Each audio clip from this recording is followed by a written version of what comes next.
चिंतन में आज चर्चा करना चाहूँगा ईश्वर की खोज।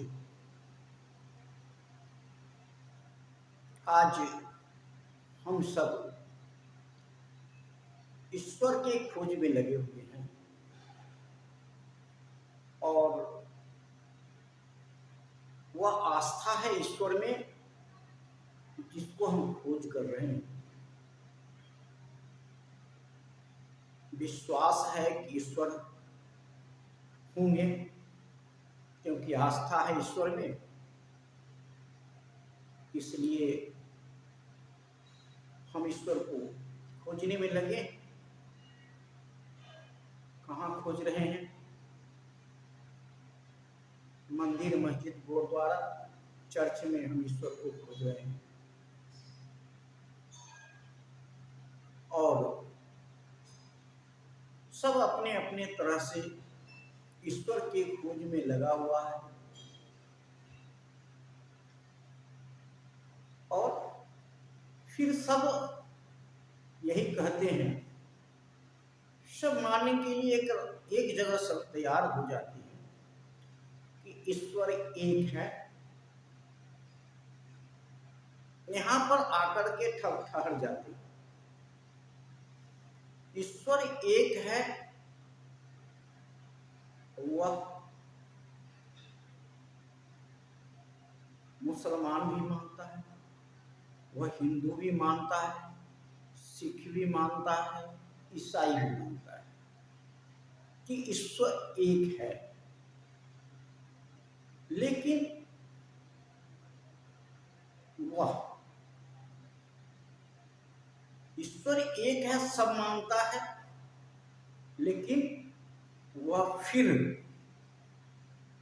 मुसलमान अल्लाह को क्यों मानता है और क्रिश्चियन जो ईसा मसीह को क्यों मानता और सिख वाहिगुरु को क्यों मानता, हिंदू जो पुजारी हैं, राम हैं, उसको क्यों मानता? जब यह तीनों यह कहने के लिए तैयार है कि ईश्वर एक है, तो फिर तीनों तीन रास्ता पर क्यों है? चारों नहीं, चारों और सब इसके अलावा भी सब अपने अपने रास्ता पर क्यों है? सब तो ये मानता है कि ईश्वर एक है।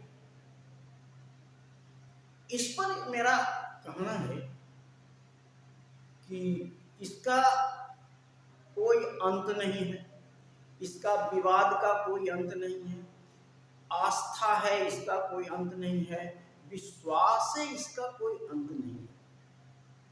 जब कोई पूछता है ईश्वर क्या है, ईश्वर कौन है, तो हम कहते हैं, सीधी साधी अर्थ में हम कहते हैं कि ईश्वर वही है जो हम सबको बनाया है। वह ईश्वर है, इस ब्रह्मांड को बनाया है, वह ईश्वर है। इतना तो मानते हैं कि जिसने हमको बनाया वह ईश्वर है। इस चीज को तो कोई डिनाई नहीं कर सकता। तो पहले पृथ्वी पर एक मानव आया होगा, मान के चलते। जैसे मुसलमान कहते हैं, आदम हवा की बात, मनु और श्रद्धा की बात कहते हैं हिंदू, कि एक आए थे और वह उसी से सब हम लोग इस पृथ्वी पे आ गए। ये यहाँ भी आप सब सही है कि एक आदमी किसी न किसी रूप में आया हो, वो बंदर का रूप हो, भालू का रूप हो, जो भी रूप हो, उस रूप में आकर के धीरे धीरे परिवर्तन करके और आज हम मानव के रूप में आ गए। जब मानव के रूप में आए होंगे तो जो मानव के रूप में आए होंगे, पहले मान ली एक आदमी आया तो उसने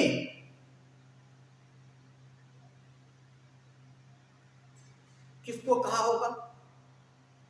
जो अपने पिता और माता जिन्हों उन्होंने पैदा किया होगा, वह उनको उसने ईश्वर माना होगा। माता पिता को वो आदमी, पहला आदमी बन के आया होगा, चाहे उसके पहले वह रूप में अंतर रहा हो, भालू की रूप हो, जो भी रूप हो, और उसके बाद परिवर्तन करके हम मनुष्य के रूप में आते हैं, तो वही उसके माता पिता रहा होगा, जो कि थोड़ा सा उसका रूप में अंतर होगा। लेकिन आप एक मानव के रूप में आ गए। मानव तो भी था, लेकिन उसमें रूप में थोड़ा सा अंतर रहा होगा, और जो हमको जन्म दे करके इस मानव के रूप में ले आया, उस व्यक्ति के लिए भगवान कौन था? वही भगवान था जो माता पिता था। और अगर वह पूजा करता तो किसका पूजा करता? वो भी तो कहता कि जो जन्म मुझे दिए हैं भगवान वही है, जो सबको जन्म दिए हैं भगवान वही है। तो सबको मतलब उस व्यक्ति को जन्म दिया, उस माता पिता ने जन्म दिया, वह भगवान। अब वो पृथ्वी पे आ गया, मान लीजिए पृथ्वी पे आ गया, अब वो अकेला है, जंगल में रह रहा है, कंदमूल खा रहा है, इधर भटक रहा है, क्यों चीज अन्न नहीं रहा होगा, इस तरह का व्यवस्था नहीं, जंगल में फल फूल खा करके वो अपना जीवन यापन करता होगा। फिर वो ने कहीं ना कहीं उसको वही जो उस समय शिक्षा नहीं होगा तो देखा होगा, और जानवर को देखा होगा, और चीज को देखा होगा, सब अपने अपने खाने के लिए भागता होगा इधर उधर, तो वो भी अपने खाने के लिए पेड़ के पौधे पे चढ़ करके फल फूल कंदमूल खा करके अपने बसर करता हो। अब फिर उसने मां, अब वो चलते चलते चलते चलते चला, और फिर इसी तरह से जंगल में, हम जंगल हैं और कोई और जंगल में आ गया, वो भी इसी तरह से मानव के रूप में आया होगा, जिसको हम हिंदू श्रद्धा के रूप में कहता है, हवा के रूप में कहते हैं, आदम हवा के रूप में कहते हैं, तो भी है। और जब दोनों एक साथ मिल गया होगा जंगल में, तो दोनों एक को देख करके आश्चर्यचकित होगा कि उसका रूप इस तरह का है, मेरा रूप इस तरह का है। लेकिन दोनों ने तो न वो कपड़ा पहना होगा, न वो कपड़ा पहना होगा, नंगा होगा, न उसके सर पे कपड़ा होगा, न उसके सर पे कपड़ा होगा, लेकिन वह नजदीक आया होगा, एक साथ से मिला होगा और देखा होगा। वो क्यों नजदीक आया होगा? क्योंकि जो जानवर को देखा होगा कि जानवर अपने झुंड में चलते हैं, 2 4 5 जानवर एक साथ चलते हैं, हाथी झुंड में चलते हैं, कितने चीजें हैं वो झुंड में चलते हैं। तो उनको समझ में आया होगा कि हमको भी इनके साथ रहने चाहिए, क्योंकि अपनी सेफ्टी के लिए, अपनी सेफ्टी के लिए मनु और श्रद्धा साथ में आया होगा। आदम और हव्वा साथ में आया होगा और एक दूसरे को मदद मिल गया, एक दूसरे को मदद मिलता होगा। और वो भी फल लाने के लिए जाता है, वो भी फल लगाने के लिए जाता है। अगर फल ला करके कहीं रखता होगा तो एक आदमी उसको सुरक्षा करता होगा। अब सुरक्षा करता होगा, एक आदमी फल लाने के लिए जाता होगा। तो अब सुरक्षा करते करते फिर ये सोचा होगा कि ना कोई ये सुरक्षा करते हैं, कहीं जाते हैं तो सुरक्षा इसलिए कि उसको फिर ढकने की व्यवस्था उसने सोचा होगा कि इसको ढक लूं, कोई कहीं नहीं देखे, कोई नहीं ले जाए। इसी रूप में धीरे धीरे एक कुटिया का निर्माण हुआ होगा, क्योंकि उसके सुरक्षा के लिए कुटिया का निर्माण हुआ होगा। फिर आग का निर्माण हुआ होगा। आप सुनते होंगे कि आग का कैसे पत्थर को रगड़ने से आग पैदा होता है, इसी तरह हो गया जंगल में। ऐसी भी आग, आज भी आग लग रहा है। तो आज भी आग लग रहा है तो हम उस चीज को डिनाई नहीं कर सकते कि इसी तरह आग पैदाइश होगी। तो इस तरह से हम एक दूसरे के भी पास आए होंगे और वो जानवर को देखा देखी हम भी किए होंगे, और जानवर को देख करके हम भी वैसा ही किए होंगे जैसा कि जानवर करते हैं। जानवर को हम नहीं सिखाए, जानवर को हम नहीं सिखाए, तो इसी तरह वह एक दूसरे को देख करके वो सीख गया होगा। फिर हमारा पॉपुलेशन वहां से आगे बढ़ गया होगा, हमारा पॉपुलेशन फिर वहां से आगे बढ़ गया होगा और जनरेशन वहां से। अब तो ये रही कि ईश्वर की खोज में हम जा रहे हैं, तो वह उस समय अपने माता पिता को पूजा करता होगा, और जो उसके बच्चे हुए फिर उस बच्चे को उस माता पिता ने उसको रक्षा किया होगा। खाना पीना, बच्चे होगा तो देखभाल, एक आदमी उसको सुरक्षा करता होगा, एक आदमी जंगल से खाना लाता होगा, जंगल से फल फूल लाता होगा, और एक आदमी बच्चे को रक्षा करता होगा। इसी तरह बच्चे को बड़ा करते हुए उसको, और इसी बीच में आपको ज्ञान का धीरे धीरे प्रकाश, ज्ञान फैलता गया कि हमें आवश्यकता क्या है। कारण कि जब आवश्यकता महसूस होगा तो आपने कुछ न कुछ कीजिएगा। अपने अगर पेट में भूख लगने की आपका जब ये हो गया तो धीरे धीरे फल फूल खाने की आदत है, फिर फल फूल से आगे बढ़ने की आपकी इच्छा बढ़ती गई, क्योंकि एक मानव ही है जिसमें ऐसी मस्तिष्क पैदा हुआ है जो सोचने की क्षमता बढ़ी। इतना क्षमता किसी में नहीं बनी। देश में और जानवर है, विभिन्न प्रकार के जानवर हैं, लेकिन मानव के बीच में जो दिमागे है, सोचने की शक्ति है, और किसी में नहीं। यह सोच बढ़ा होगा, पढ़ा लिखा नहीं होगा ये मैं मानता हूं, लेकिन सोच बढ़ा होगा, और सोच बढ़ते बढ़ते उसने कुटिया का निर्माण, आवश्यकता जैसे जैसे पड़ता गया, मनुष्य अपने अपने उस चीज को करता गया। अब ये भी कह सकते हैं कि जान उस समय डरता किसे डरता होगा, वह किसे डरता होगा? वह उस समय डरता होगा जानवरों से, क्योंकि जानवर आके खा जाएगा, और उसको कहीं किसी से डर नहीं लगता होगा। किसी से डर नहीं लगता होगा, और जानवर से डर लगता होगा, जानवर से सुरक्षा चाहता होगा, घर बना करके जानवर से, आग जला के जानवर से बचाव का प्रयास करता होगा वह, क्योंकि उसको और कहीं डर नहीं लगता होगा। जैसे बच्चे पैदा लेता है, उसको कोई डर नहीं लगता है, कोई डर नहीं लगता है, लेकिन वह उसमें डर पैदा हम और आप करते। अगर हम आप डर उसमें पैदा नहीं करें तो उसमें वह डर पैदा नहीं होगा। जो भी हमने उसमें दिया है वो हम आप देते हैं, क्योंकि बच्चा तो पूरा कागज है, उस पर जो चीज लिखोगे वही चीज लिखा है।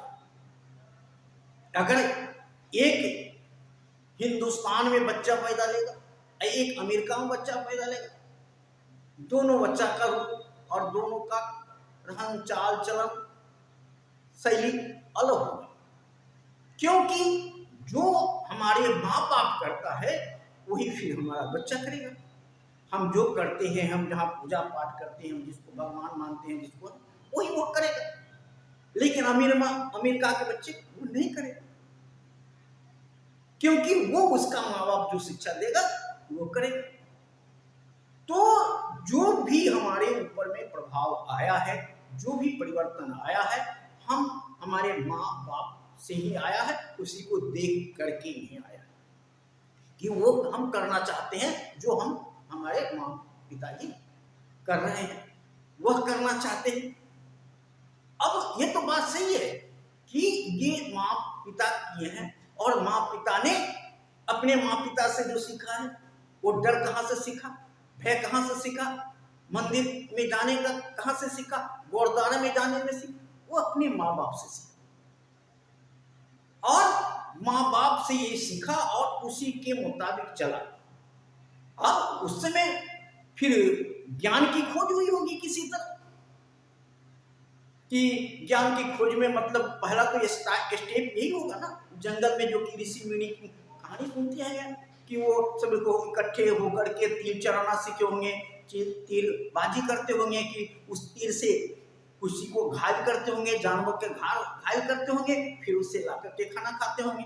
तीर की विकास हुई होगी, वहीं से विकास का शुरू हुआ, फिर वहीं से पढ़ाई की चली होगी कि लोग एक बैठ के कुछ अपना शिक्षा लिख, अगर पेंसिल कागज नहीं था तो ऐसे भी बैठ करके लोग अपने सुरक्षा के लिए, अपने खाने पीने के लिए, अपने कई बच्चे को संभालने के लिए कुछ न कुछ एक दूसरे से आपस में चर्चा रही होगी। और ये चर्चा आगे बढ़ते बढ़ते विद्यालय की स्थापना हो गई, गुरुकुल की स्थापना हो गई, ऋषि मुनि वहाँ होते, वहाँ जाकर के फिर पढ़ाई की, जो खट्टा प्लेन जो भी है पेंसिल वगैरह से स्लेट पर या मिट्टी पे या पत्थर पर लिखने का शुरुआत हुआ होगा, वहीं से फिर शिक्षा जगी होगी। जब शिक्षा जगी होगी वहीं से, तो हम वहाँ से आगे बढ़े होंगे, और आज हम यहाँ पर आ गए हैं। रास्ता वही था और यहाँ पर आ गए हैं, और क्योंकि हम आज वही कर रहे हैं जो हमारे माता पिता कर रहे हैं। अब चिंतन में बाद में फिर तर्क की बात आना शुरू हो गया कि हम तर्क करते हैं, तर्कशील बनने की बात आ गई, कर्मशील बनने की बात आ गई।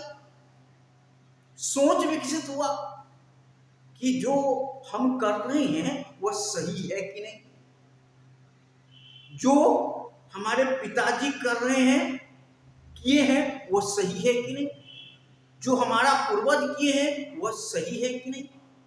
तर्क लगाना लोगों ने शुरू कर दिया, और तर्क के आधार पर कसौटी पे कसते कसते हमने यहां तक पहुंच गए। अब आगे तर्क कर रही है, और हमारे आने वाले आगे भी तर्क करेगा। हम जहां हैं उससे ऊपर उठने के लिए आने वाले पीढ़ी अपना तर्क करेगा, वह हमसे ज्यादा ऊपर उठेगा, क्योंकि तर्कशील बनने के लिए तर्क करना पड़ेगा, सोचना पड़ेगा, विचार करना पड़ेगा कि हम जो कर रहे हैं वह सही है या गलत है। यह तर्क करना पड़ेगा, हमारे पूर्वज ने जो किया है वह सही है या गलत है, क्योंकि शिक्षा की स्तर बढ़ेगी तो तर्क की शक्ति बढ़ेगी। जब तर्क करेंगे तो नया नया आविष्कार होगा, जब नया नया आविष्कार होगा तो हम फिर आगे बढ़ेंगे, गलत और सही को परखने का प्रयास करेंगे। तो आपने फिर मैंने आया ईश्वर की खोज पे। तो आज हम वहां से कितने दूर पे आ गए और आपने कहा ईश्वर है। हम भी कहते हैं ईश्वर है, लेकिन पहला व्यक्ति पैदा हुआ होगा, उसके लिए कौन ईश्वर हुआ? वह माता पिता ईश्वर रहा होगा, क्योंकि माता पिता ने उसको संभाला होगा और कोई ईश्वर उसको बताने वाला नहीं होगा कि कोई ईश्वर है, इसके अलावा कोई ईश्वर है। वह केवल उसका माता पिता हो। सब कुछ अगर डर लगता होगा, कुछ भी होता, माँ पिता के गोद में जाता होगा। डर किससे लगता होगा? जानवर से, क्योंकि उस समय डरना का चीज नहीं होगा तो जानवर से तो माता पिता के पास भागता होगा। तो लोग कहां भागते हैं? माता पिता को। तो ईश्वर कौन थे? माता पिता को ही ईश्वर माना। अगर वो माता पिता को ईश्वर माना होगा तो आज हम क्या कर रहे हैं? आज अगर उनको माता पिता ने पैदा किया और तो आज हमें भी तो माता पिता ने पैदा किया। आज हमें माता पिता ने पैदा किया तो हमारे लिए तो ईश्वर माता पिता है। हमें माता पिता की पूजा करनी चाहिए।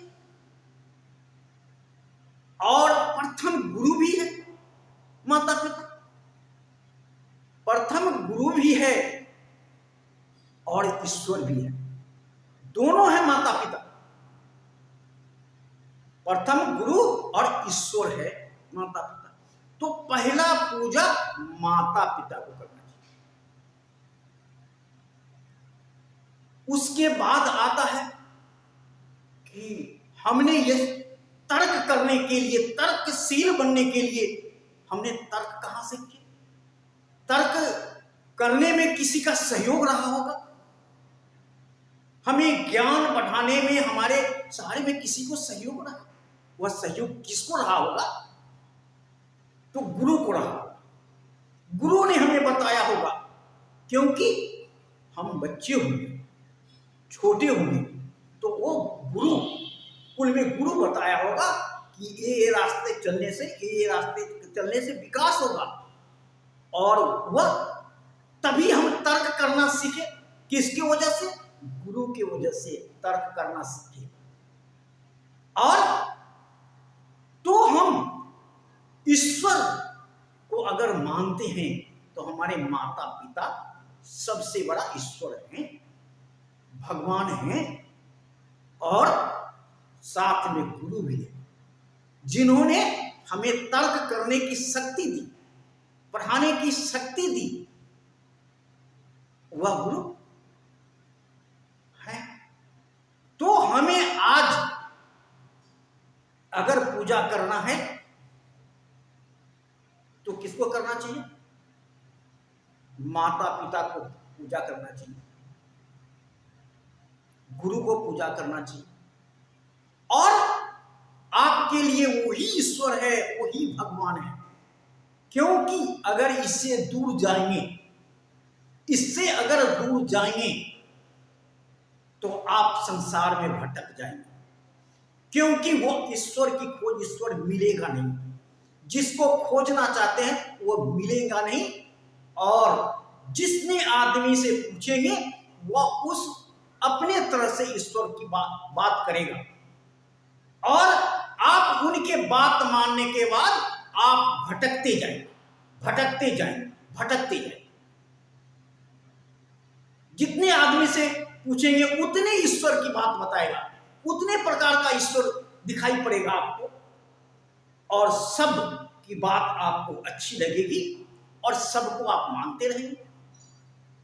और सबको मानते रहे तो जिसको मान रहे थे, जिस माता पिता को मान रहे थे भगवान, उस पर से आपको आस्था कम हो जाएगी। क्योंकि आपने दूसरे को बात माना, मंदिर में गए, गुरुद्वारा में गए, फिर वो बताया, वो कहा वहां जाओ, वो कहो वहां जाओ। तो यहां जाते जाते जो हमारे पूर्वज को हुआ वही आज हमको भी होता जा रहा है। इसलिए तर्क करो, तर्क करो, और तर्क पे, कसौटी पे जो खरा दिखाई पड़ेगा, हमारे लिए ईश्वर दिखाई पड़ेगा, हमारे लिए जो कौन किया है, जिससे हमें विकास होगा, जिससे हम आगे बढ़ने में सहयोग मिलेगा, उससे पूजा करो। किसी ने पूजा करने से मना नहीं, पूजा करो।